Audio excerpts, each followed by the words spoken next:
Chapter 1. The Jump. The rain hammered against Aurelio's floor-to-ceiling windows. Each droplet a tiny fist demanding entry into warmth I could never claim as my own. I moved through the dining room like a ghost, quiet, unnoticed, essential only in my absence. The white marble floors reflected golden chandeliers above, creating an illusion that I walked on light itself. Though my feet knew only the ache of 12-hour shifts and worn shoes held together by hope. "Table 7 needs water," Marcus hissed as he swept past. I nodded, already moving. That was my existence. Always moving.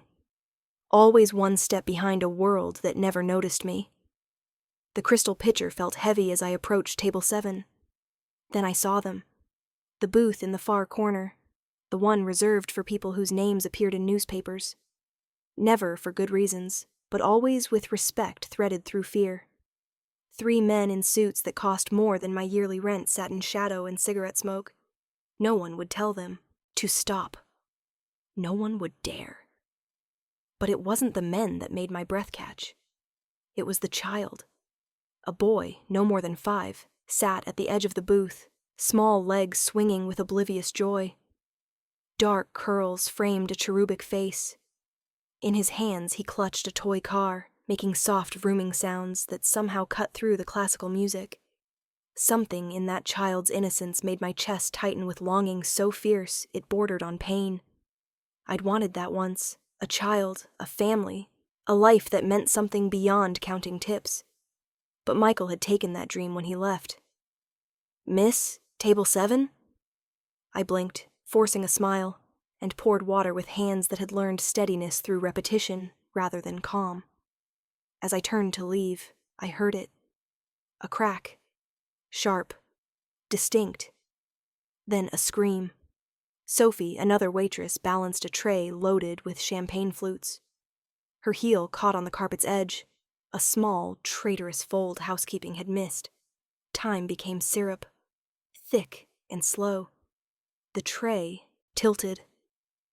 Crystal glasses began their inevitable descent, catching chandelier light as they fell, transforming into deadly projectiles aimed directly at the corner booth.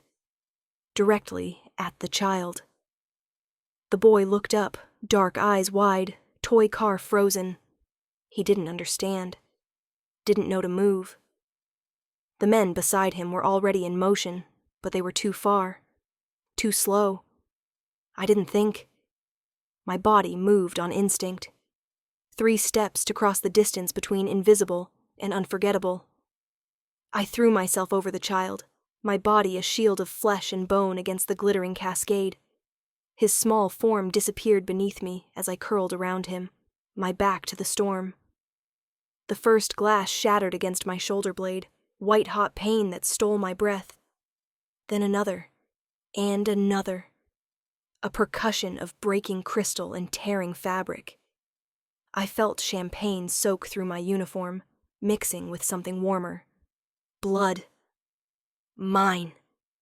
The boy beneath me was screaming, but it was muffled against my chest. I held him, tighter, absorbing each impact, each sharp kiss of broken glass embedding itself in my back like a constellation of agony. Then silence. Not true silence. The restaurant erupted in gasps and shouts. But the rain of glass had ended. I remained frozen, hunched over the child, trembling with adrenaline and shock. "Don't move." The voice came from above me, low and dark as midnight with an accent that softened consonants. Italian. "Matteo, are you hurt?" The child, Matteo, whimpered against me. "No, Papa." Papa. Oh God. What had I done? Hands gripped my shoulders, firm but careful. "Look at me." Despite every survival instinct screaming to run, I lifted my head. The man kneeling beside me stole whatever breath the glass had left me. He was beautiful in the way dangerous things often are.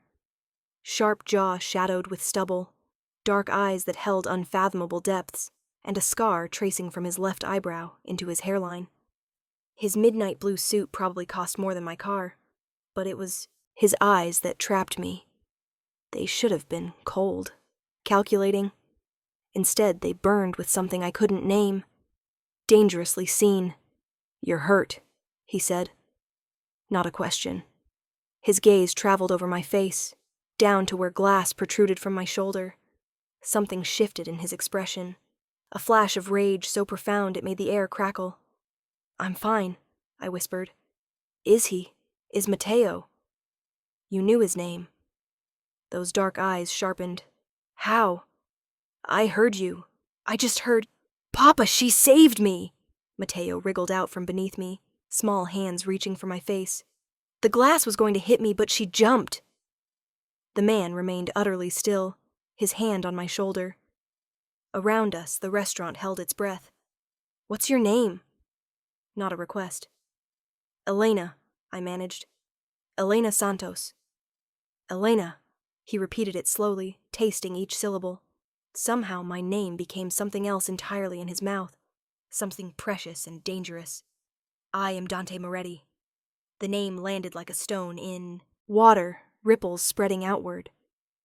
I watched understanding dawn on faces around us. The staff who'd worked here longer. The manager, who suddenly appeared looking pale and terrified. Moretti. The family that owned half the city's underbelly and enough legitimate businesses to pretend at respectability. I'd thrown myself over the son of the most dangerous man in the city. I should clean up.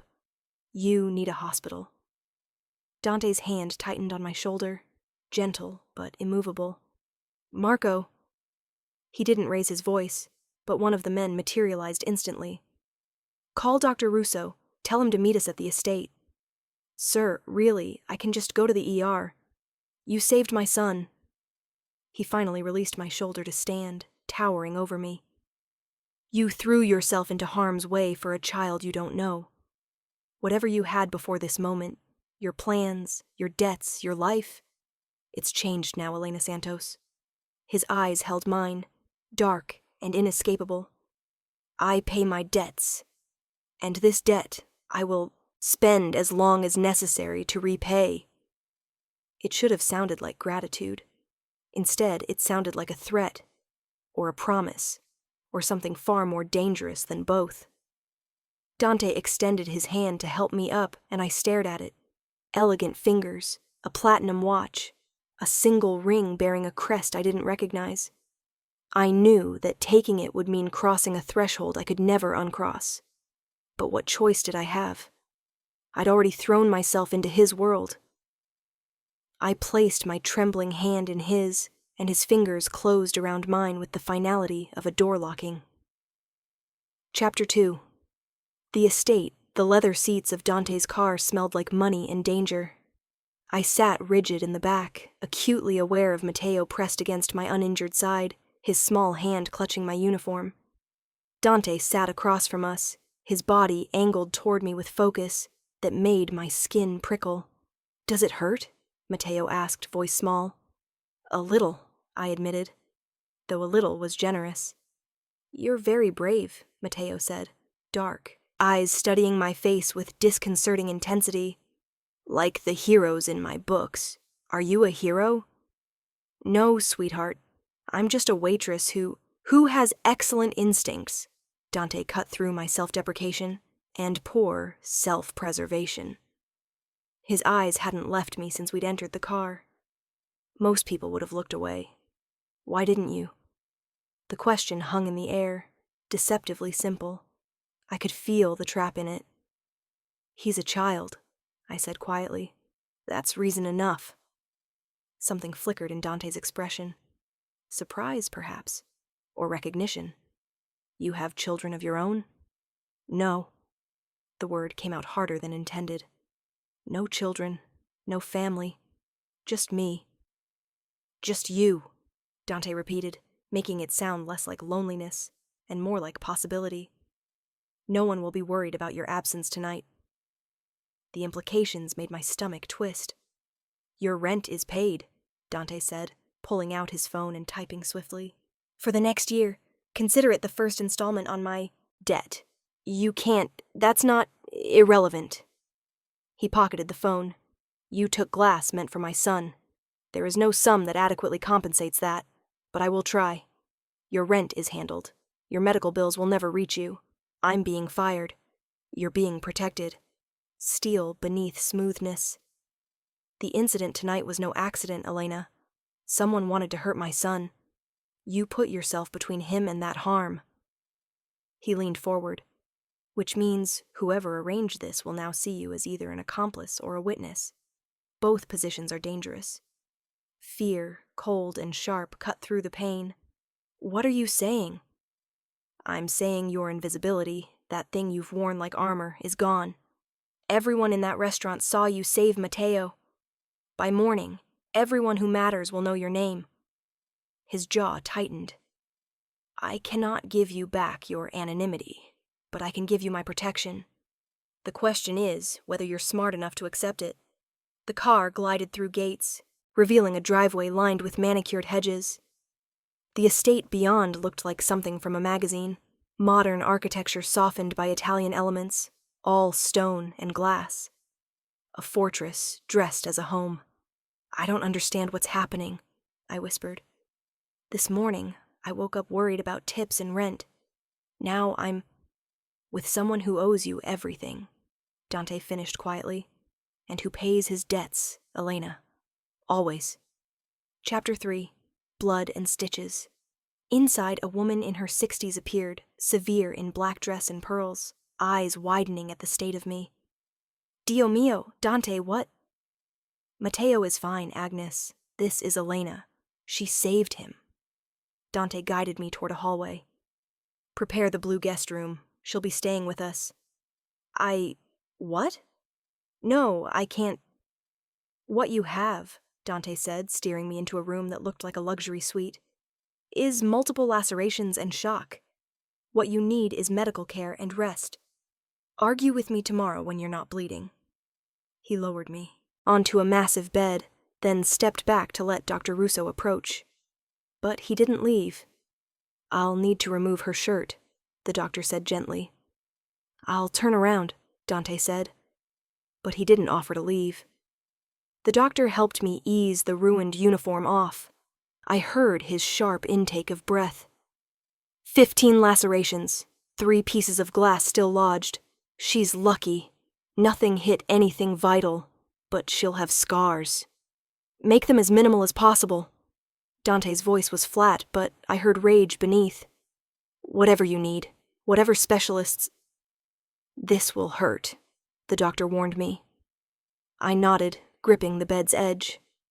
Instead of pain, I felt warm fingers wrap around mine. Dante had moved, without sound, now kneeling beside the bed, his hand engulfing mine. Look at me, he commanded softly. Not at what he's doing.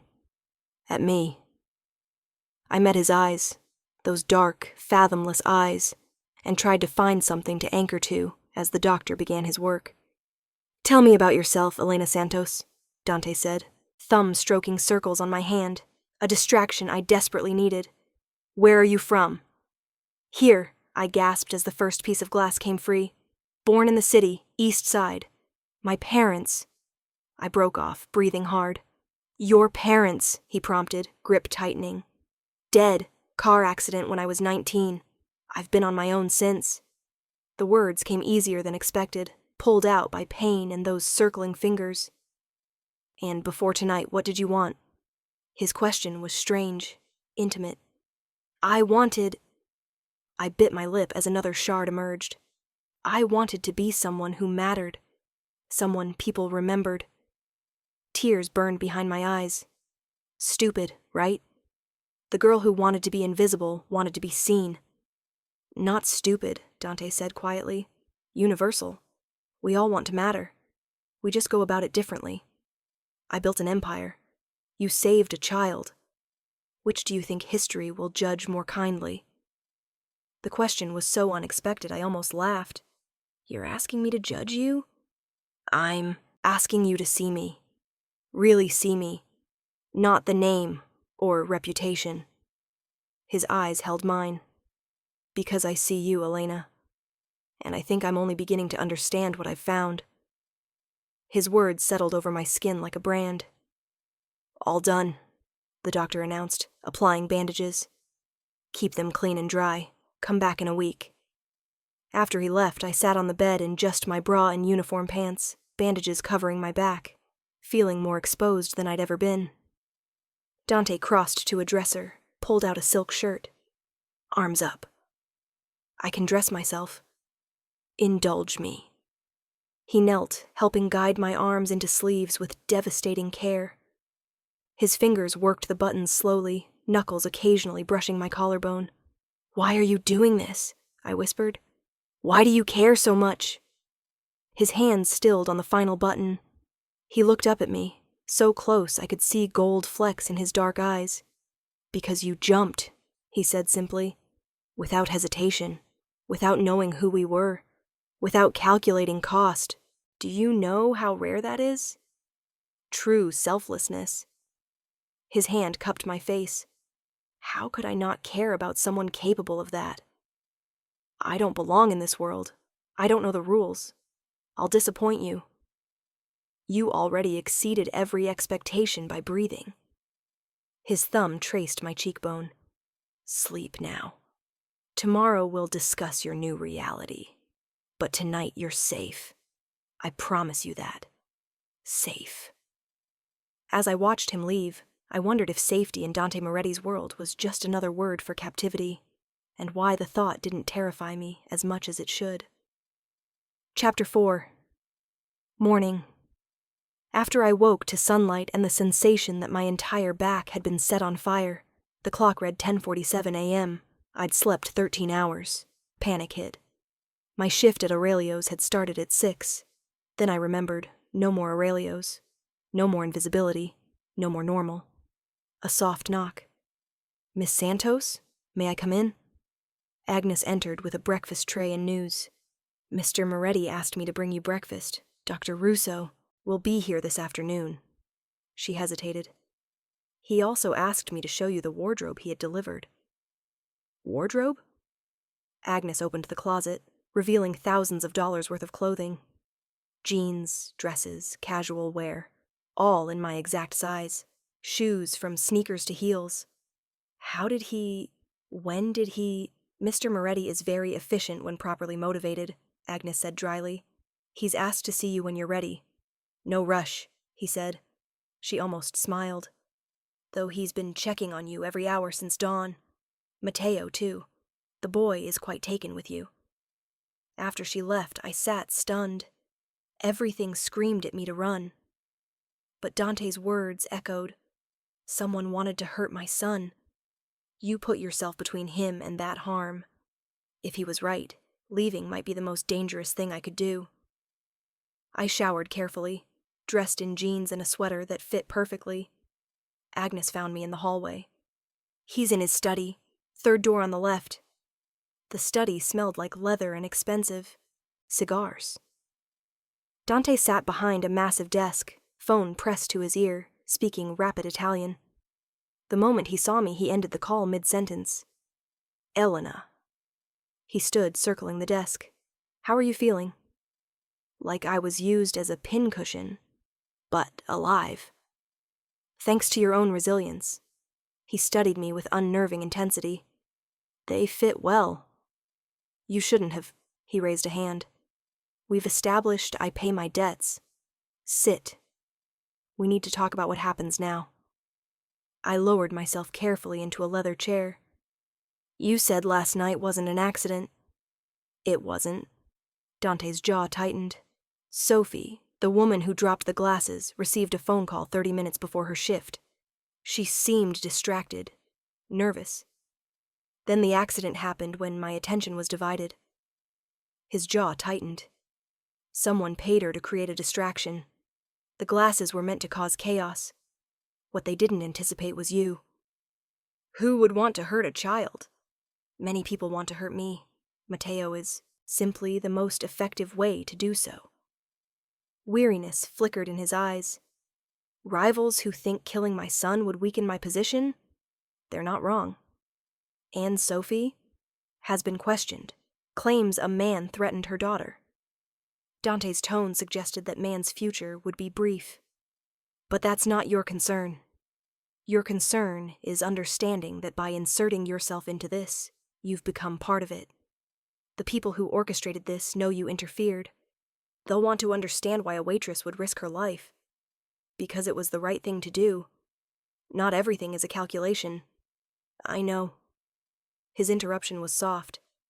That's what makes you dangerous, Elena. Your goodness in a world built on calculated cruelty. It makes you unpredictable. Valuable. The way he said valuable made me feel like a commodity. So what am I? A prisoner? What's my role? Dante, he corrected. And you're whatever you want to be. But you'll be it here, under my protection, until the threat is neutralized. How long will that take? His smile was sharp. As long as necessary. Chapter 5. The threat a knock interrupted. Marco entered, expression grim. Boss, we've got a situation. The Calabrese family is requesting a meeting. They say it's about last night. Dante's body went rigid. When he spoke, his voice could have frozen flame. When? Tonight. Neutral ground. They're claiming innocence. Convenient. Dante stood, buttoning his suit jacket. Tell them I'll meet them. Prepare the usual precautions. His gaze flicked to me. Arrange additional security for the house. No one gets within 100 yards of Elena or Matteo. After Marco left, silence stretched. You're going to meet with people who might have tried to kill your son. I'm going to meet with people who want me to believe they had nothing to do with it. Dante moved toward me. Whether they're telling the truth or setting a trap remains to be seen. He reached out, fingers ghosting along my jaw. You'll stay inside today. Matteo has been asking about you. Perhaps you could keep him company. It wasn't really a question. And tonight? Tonight you'll stay locked in this house with enough security to protect a head of state. And you'll trust that I know what I'm doing. His thumb traced my lower lip. I won't let anything happen to you. You saved my son.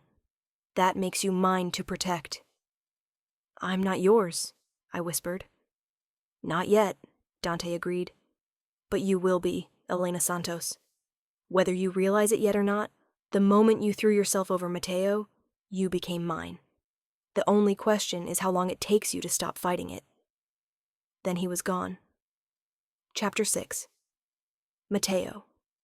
I spent the afternoon with Matteo in the massive playroom. He launched himself at me with 5-year-old enthusiasm. You're here! Papa said you'd stay. Are you staying forever? His innocent joy was a balm. We built block towers, acted out dragon battles. He chattered constantly about school, friends, his Nonna in Italy. Do you have a mommy? He asked suddenly. The question hit hard. No, sweetheart. My mommy died when I was younger. Me too, he said solemnly. My mommy went to heaven when I was a baby. Papa doesn't like to talk about her. He leaned against me carefully. But now you're here. Maybe you could be like a mommy. Just for a little while. My throat tightened. Oh, Matteo. I'm just staying temporarily. Papa says you're staying as long as you need to. And I need you to stay forever because you saved me and you're nice. I hugged him gently, this innocent child trapped in a dangerous world. As he fell asleep against my shoulder, I looked out at the grounds below. Beautiful, manicured, patrolled by armed men. A gilded cage was still a cage. But God help me. I wasn't sure I wanted to leave anymore. Chapter 7. The call night fell like a held breath. I'd put Matteo to bed, reading 3 stories until his eyes closed. Now I stood, watching Dante's convoy prepare to leave. Even from a distance, I could pick him out, taller than his men, moving with fluid confidence. He wore all black tonight, looking even more dangerous. As if sensing my gaze, he looked up. Our eyes met across the courtyard, and even through glass and space, I felt the impact. He raised one hand. I'll come back. Then he was gone. I tried to distract myself, explored the house, found the library. I'd just settled with a worn copy of Neruda when my phone buzzed. Unknown number. Hello? Silence. Then breathing, deliberate. Who is this? The girl who thinks she's a hero. Male voice, distorted, mechanical. You should have stayed invisible, little waitress. Now you're a complication. Ice flooded my veins. You threw yourself over Dante Moretti's bastard son. Very noble. Very stupid. A pause. Did he tell you what happens to complications in our world?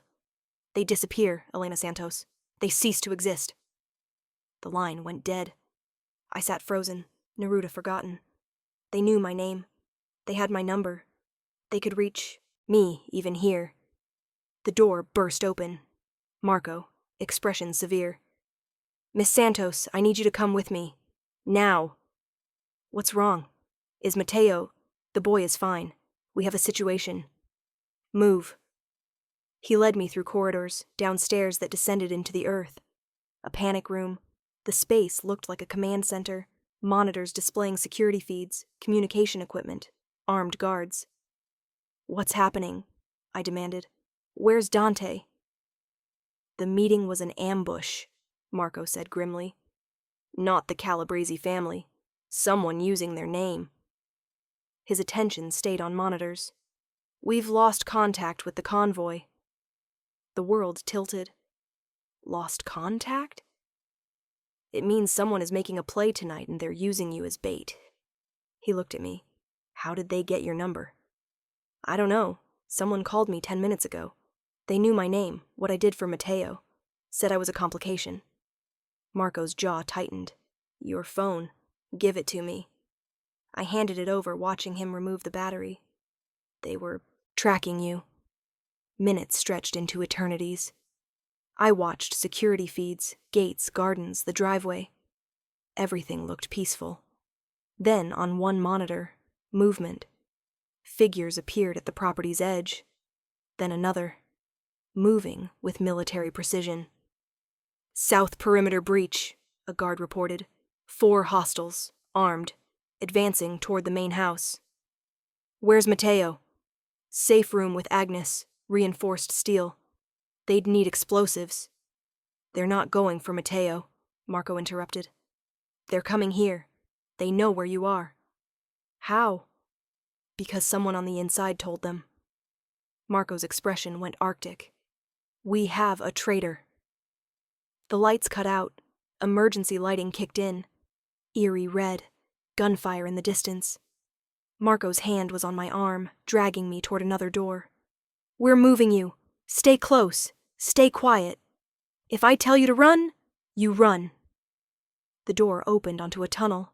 An actual underground tunnel. We were running. Marco in front, 2 guards behind. More gunfire above. Us, closer. How long until Dante gets here? 10 minutes, maybe less. Marco pulled me around a corner. But 10 minutes is an eternity in a firefight.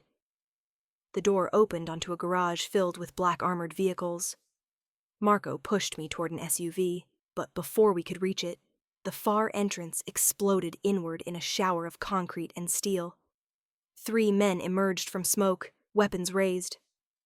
Marco and his guards returned fire immediately. The enclosed space amplified the sound until my ears rang. Get in the car! Marco shoved me hard. I stumbled toward the SUV, my back screaming. A hand caught my arm. Wrong hand. Too rough. I turned to find a man with dead eyes and a gun pressed to my temple. Stop shooting or she dies, he called out. The gunfire ceased. Marco stood frozen, weapon raised but useless. You don't want to do this. You have no idea what Moretti will do if you hurt her. Moretti is dead, or will be soon, the man said flatly, and this girl is our insurance. Weren't planning on the air having a guardian angel. The gun pressed harder. Drop your weapons. Do it, I said quietly. Marco, drop the guns. Miss Santos. Do it. I'm not dying tonight because of pride. Drop them. Marco's weapon clattered to the ground, followed by the others. The man smiled. "Smart girl. Now you're going to walk with me very calmly." He began pulling me backward. I caught Marco's eyes. "We'll find you." Then I was being dragged into smoke and darkness. Outside, a van waited. I was thrown into the back, my head cracking against the floor hard enough to see stars. The door slammed. The van lurched into motion. Through the ringing in my ears, I heard the first man speaking into a phone. "We have the girl, Moretti's new pet. Tell the boss we're bringing her to the warehouse." Cold laughter. Let's see how much his son's savior is really worth to him. I lay on cold metal, my back on fire, head throbbing. I understood what Dante had meant about debts. He owed me for saving Matteo. But now I'd cost him something too. Leverage, weakness, vulnerability. The question was whether he'd consider me worth saving, or whether I'd just become another complication that needed to disappear. Chapter 8. The warehouse. The warehouse stank of oil and salt water. They'd tied me to a chair in the center of the vast space, left me under watch of a single guard, while the others prepared for Dante's arrival. Because he would come. We all knew it. "You're very calm," the guard observed, smoking near a pillar. He was younger, maybe mid-20s, with a scar bisecting his eyebrow. Most people would be crying. Would it help? He considered this. No, but it would be more entertaining. "Sorry to disappoint," a ghost of a smile. "You really jumped on broken glass for the Moretti kid. That wasn't propaganda." It was instinct. I shifted, and pain lanced through my back. The rough handling had torn stitches. I could feel warmth soaking into my sweater. He's 5. He shouldn't pay for his father's sins. "None of us should," the guard said quietly, something haunted in his eyes. "But we do anyway." Before I could respond, the main entrance burst open. Not subtle. This was someone who wanted his arrival known, feared, felt. Dante Moretti walked in surrounded by armed men. Even from across the space, I could feel fury radiating from him. His suit was torn, blood spattered across his shirt. But he moved with predatory purpose. His eyes found me immediately, and something in his expression made my breath catch. "Mine," that look said, "and you've taken what's mine." The man who'd held the gun to my head, Russo, stepped forward from shadows. "Moretti, glad you could join us." "Russo." Dante's voice could have frozen blood. "You have 30 seconds to release her before I burn everything you love to the ground." Still so dramatic. Let's talk like civilized men. "You have something I want." 15 seconds. Dante hadn't moved, but every man in his contingent had hands on guns. "You're bluffing!" The shot rang out. The young guard dropped, perfect hole in his forehead. Dante hadn't even looked at him. His eyes remained on Russo.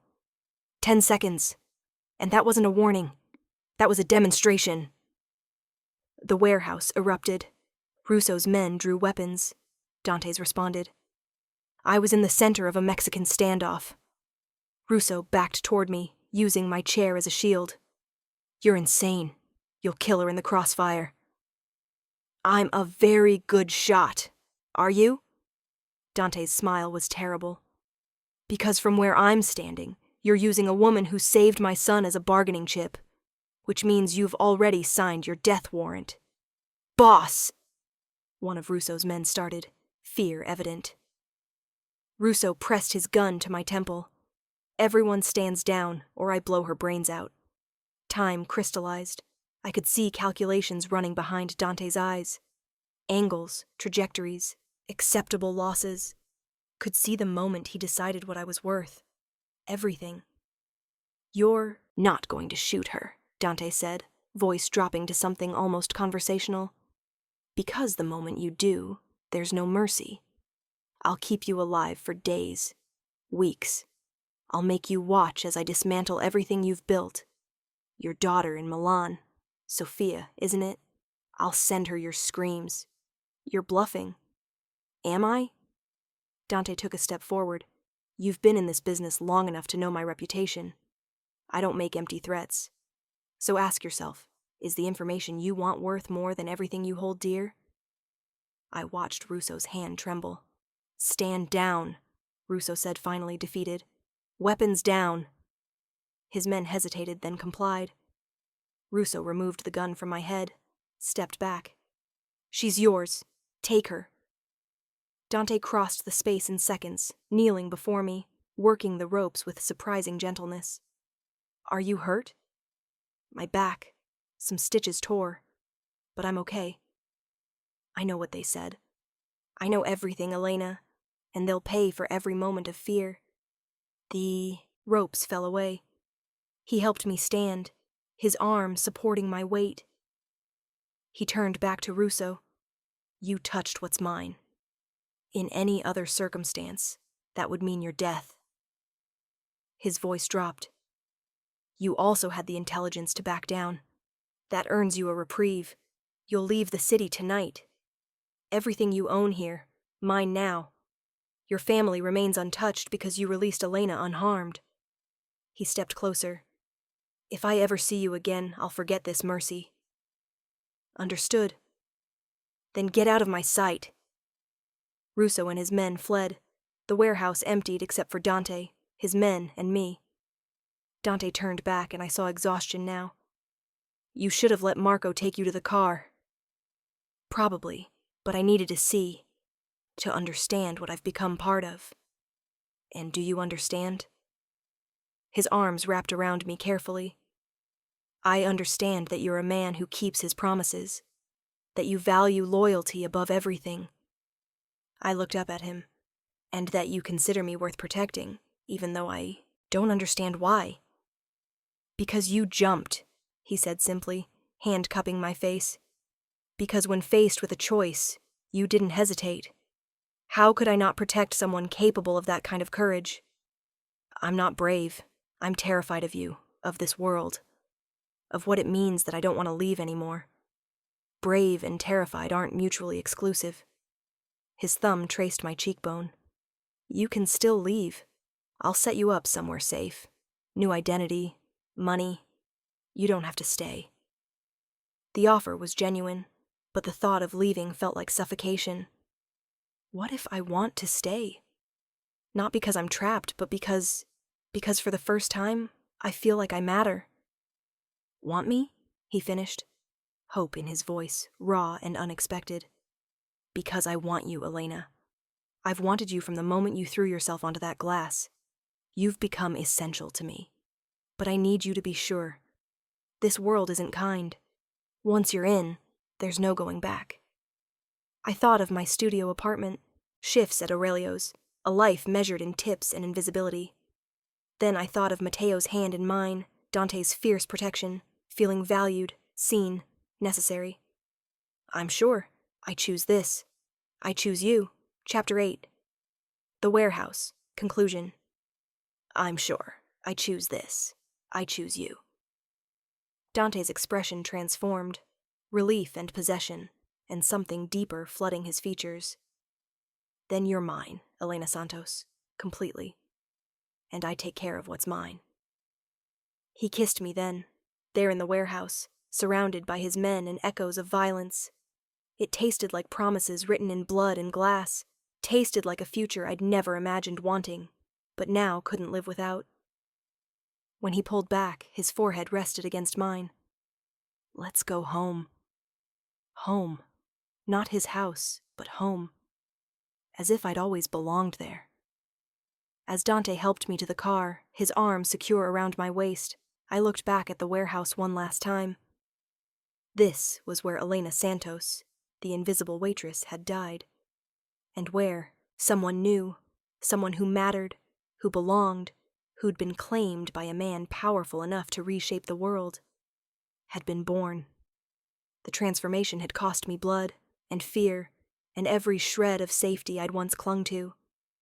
But as Dante settled me into the car, his hand finding mine with possessive tenderness, I knew I'd pay that price again. Some cages were worth choosing. Some monsters were worth loving. and some debts, the ones written in courage and blood and fierce protection of innocence, could never be fully repaid. They could only be honored. Forever. Chapter 9. 3 months later, I stood in Dante's study. Our study now, he'd insisted, watching snow fall over the estate's gardens through floor-to-ceiling windows. The scars on my back had faded to silver lines, badges of honor I'd learned to wear with pride rather than shame.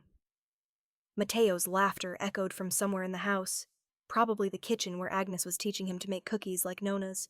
He called me Elena Mama now, and every time he did, my heart threatened to burst. Arms wrapped around me from behind, careful as always of my scars, and Dante's chin rested on my shoulder. What are you thinking about? How different my life is now. I leaned back into his warmth, into the safety and danger he represented in equal measure. How I thought I wanted invisibility. But what I really wanted was to be seen by the right person. And am I the right person? His voice held amusement, but I heard the genuine question beneath. I turned in his arms, meeting those dark eyes that had haunted my dreams and waking hours since that first night. You're the only person, Dante. The one I threw myself into danger for. The one who caught me when I fell. Always, he promised, and sealed it with a kiss that tasted like forever. Outside, snow continued to fall, blanketing the world in white. But inside Dante's fortress, inside the home we'd built from blood and courage, and a love neither of us had expected, everything burned warm and bright. I'd jumped onto glass to save a child, and in doing so, I'd saved myself. Some stories end in tragedy, some in triumph. Ours ended in both, and neither, and everything in between. A tapestry woven from darkness and light, violence and tenderness, fear and love so fierce it could weather any storm. And I wouldn't change a single scar.